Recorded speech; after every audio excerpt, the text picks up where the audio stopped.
কোনো অনুমোদিত ভবন থাকবে না, এটাই আমাদের মানে চেষ্টা। এবং এইভাবে কারণ আমরা নিয়মিতভাবে নোটিশ দিয়ে যাচ্ছি, জনগণকে সচেতনও করছি যে গত 6 তারিখে আমাদের বিশ্ব বসতি দিবসের জন্য আমরা এই এজেন্ডায় ছিল যে সকলে যেন একটা সুন্দর পরিকল্পিত কক্সবাজার শহর গড়ে তুলি।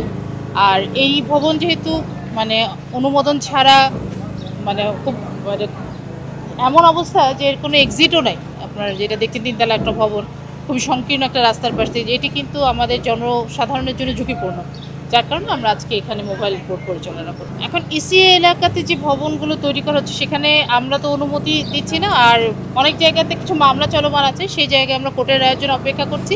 আর যেখানে চলমান নেই সেটাতে যদি অনুমোদিত থাকে সেখানে আমরা মোবাইল কোর্ট অভিযান করব।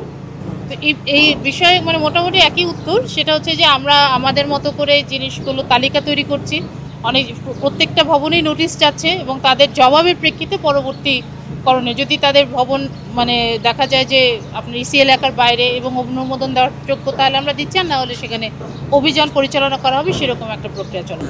আমাদের বার্তা হচ্ছে যা করবেন আইন অনুমোদন মানে মধ্যে করবেন, তাহলে মানে বিষয়টার কোনো ধরনের থাকে না, রিস্ক থাকে না। তা না হলে তাদের বিরুদ্ধে আইনগত ব্যবস্থা নেওয়া হবে এবং তাদের দেখা যেতে পারে যে মোবাইল কোর্ট করলে, অপারেশন করলে আর্থিক ক্ষতিও হতে পারে। যে এই অবৈধ দখলদাররা মানে যতই দখল করে থাকুক না, একসময় না একসময় এটা সরকার তাদের আওতায় নিয়ে আসবে, ফলে তারা যেন দ্রুত এই জিনিসটা থেকে সরে যায়, তাহলে আমাদের পরিকল্পনা সুন্দর কক্সবাজার তৈরি করতে সহজ হবে কাজটা।